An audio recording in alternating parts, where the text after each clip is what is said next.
Olá pessoal, bem-vindos a mais um vídeo. Porque é que eu recomendo às pessoas 2 a 4 ovos todos os dias, exceto aquelas pessoas que têm uma intolerância específica, por exemplo, ao ovo? O ovo é um super alimento cheio de nutrição. E muitas vezes o que acontece é que nós devemos diferenciar o que é um ovo de qualidade e de um ovo que não tem tanta nutrição ou que não tem tanta qualidade. O que é que eu quero dizer com isto? Como é que nós conseguimos avaliar o poder de nutrição de um ovo? Enquanto antigamente olhávamos muito para a gema do ovo, se era mais alaranjada, significava que tinha mais vitamina A, ou seja, que tinha mais poder nutricional. O problema é que hoje em dia, os próprios produtores de ovos, normalmente o que é que fazem? Fazem com que haja uma alteração no próprio pigmento da gema do ovo, ou seja, é colocado uma cor, uma paleta entre 16 tonalidades disponíveis, em que lhes permite, através da galinha, modificar a cor da gema do ovo para que se torne mais apelativa para as pessoas comprarem. Agora, se nós não conseguimos ver dessa forma, como é que nós conseguimos avaliar a nutrição, por exemplo, de um ovo, o poder nutricional? Temos de ter em conta como é que ela é criada e como é que ela é alimentada. E o que é que eu falo com isto? Da mesma forma que, por exemplo, uma galinha pode colocar ovos com uma cor, hoje em dia, que já pode ser alterada, a própria carne branca, pálida, pode ser alterada para bege, pode ser alterada para amarelado, enfim, para uma tonalidade que atraia mais e cative mais as pessoas para comprarem aquele alimento. Até a própria carne, se lerem nos rótulos, tem aromas e sabores especificamente adicionados para que saiba mais a carne de galinha. Portanto, nós hoje em dia temos que ver as coisas de uma forma completamente diferente. Fora desses intensificadores, temos que ver que a galinha hoje em dia é vendida pelo peso. Enquanto antigamente a galinha tinha um custo muito mais alto porque custava muito alimentar a galinha e o crescimento demorava mais tempo, hoje em dia uma galinha é extremamente barata e para ter esse custo acessível nós temos que pensar que o tipo de alimentação que tem é baseado em cereais e o tipo de cereais que são geneticamente modificados. Eles não são alimentados com cereais que sejam não geneticamente modificados, a não ser que seja um tipo de ovo que eu vos vou explicar neste vídeo. Portanto, quando nós estamos à procura de um ovo no supermercado, existem várias categorias. E no início do ovo, onde está escrito o código, temos 0, 1, 2 e 3. O que é que isto quer dizer? O código 0 significa que 80% daquela alimentação baseada em cereais é pelo menos biológica. Significa que aquele milho que aquela galinha consome, 80% pelo menos é livre de pesticidas e de outras coisas geneticamente modificadas. E a galinha tem direito a ter um espaço de 4 metros quadrados, não está confinada num espaço em que está completamente cheio de galinhas. O ambiente em que a galinha vive influencia muito a nutrição que vai ter a carne e o ovo daquela galinha. O tipo 1, o que é que quer dizer? São galinhas criadas ao ar livre. São galinhas que estão confinadas a um espaço, da mesma forma que, por exemplo, as biológicas, mas têm um acesso ao exterior. E esse acesso pode ser, por exemplo, uma pequena abertura que as galinhas durante o dia nem sequer conseguem lá chegar.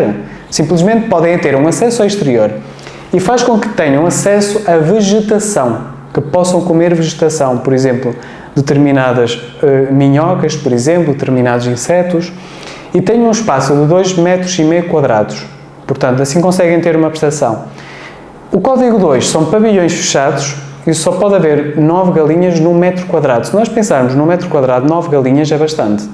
E conseguimos perceber que não têm acesso ao exterior, que não têm uma alimentação biológica, e num ambiente completamente cheio de galinhas, conseguem perceber o que é que aquele stress vai criar na nutrição daquele ovo.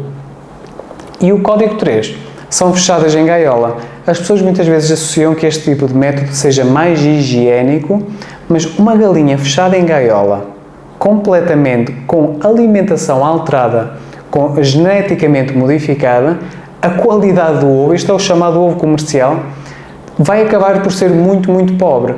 E por isso é que quando as pessoas falam em qualidade do ovo, nós temos que perceber que tipo de ovo é que nós estamos a falar.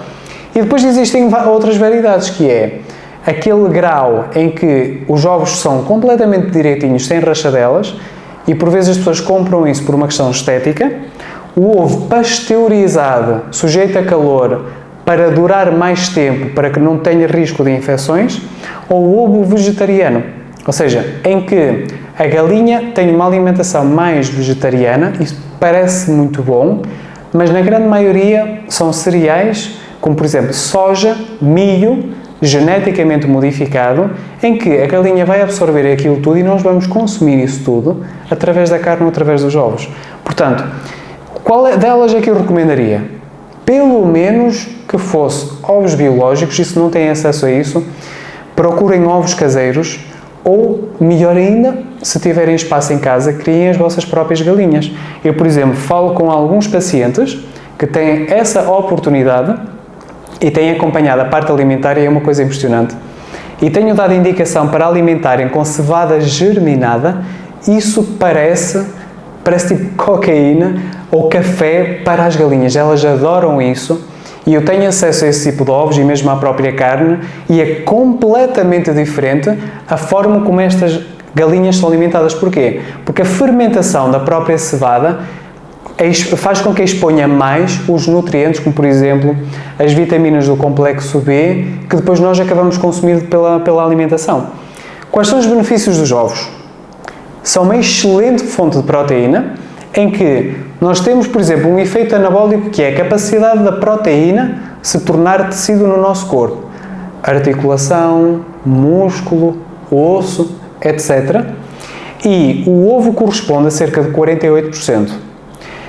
A carne está ali mais ou menos entre os 30% e os 32%, mas curiosamente só a clara de ovo corresponde mais ou menos a 17%, a proteína whey a 17%, e por isso é que nós percebemos que quando consumimos o ovo, nós temos que consumir o ovo como um alimento inteiro, não só a clara, não só a gema. O facto de haver essa combinação das duas coisas, existem lá por um motivo. E o índice de insulina, que é aquilo que nos mostra até que ponto é que a insulina aumenta, em que está associada às oscilações de açúcar, a clara de ovo, porque é uma proteína demasiado purificada, aumenta sempre muito mais a insulina. E por isso é que pessoas, por exemplo, que fazem desporto, optam sempre por fazer mais claras de ovo, porque propositadamente querem aumentar a insulina. Mas isso cria sempre uma resposta inflamatória ao longo do tempo, principalmente quando aumentamos demasiado a insulina. Agora, os ovos contêm o quê? Colina, que faz-nos muito bem a nível do sistema nervoso, para quem tem muita perda de memória, por exemplo. Ajuda muito a desintoxicar e a desengordurar o fígado e a melhorar a função, por exemplo, da vesícula. E contém lecitina, que ajuda muito a controlar os níveis de colesterol. Muitas vezes fala-se que o colesterol aumenta com o consumo de ovos. Que tipo de ovo é que nós estamos a falar? Como é que são alimentadas aquelas galinhas? Quantos ovos estamos a consumir diariamente? Tudo isso vai acabar por ter bastante impacto. E num estudo que eu vi que havia um risco de mortalidade de 17%, era um estudo que falava só através de um questionário, com muitas outras variáveis, ou seja, em que não se baseiam com o resto da alimentação da pessoa, que não podem ser em conta. Agora, por exemplo, o que é que o ovo faz? Aumenta mais o HDL do que propriamente o LDL, que é o colesterol que normalmente as pessoas associam que é mais o bom colesterol. Mas a quantidade de vitamina A, que faz bem para o sistema imunitário, a vitamina E, que protege o sistema circulatório, a vitamina D3 e a vitamina K2, que tira o cálcio do nosso aparelho circulatório, protegendo de risco cardiovascular, em conjunto com a vitamina E, também é muito importante. E é rico em ômega 3, que também nos melhora o quê? A flexibilidade das nossas próprias artérias. É uma fonte de complexo B, acaba por ter minerais e muitos micro-oligoelementos e até carotenoides. O pigmento próprio amarelado, ou por exemplo o pigmento alaranjado, vem de dois pigmentos que nos ajudam muito, principalmente a nível da parte da visão.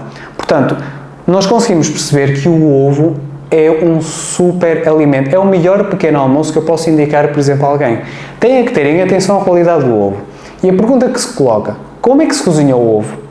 O que eu recomendo às pessoas é, para preservar estes nutrientes não pode ser demasiado aquecido, mas tem que ser aquecido o suficiente para que não haja uma baixa de biotina no nosso corpo, para que não nos afete, por exemplo, o intestino.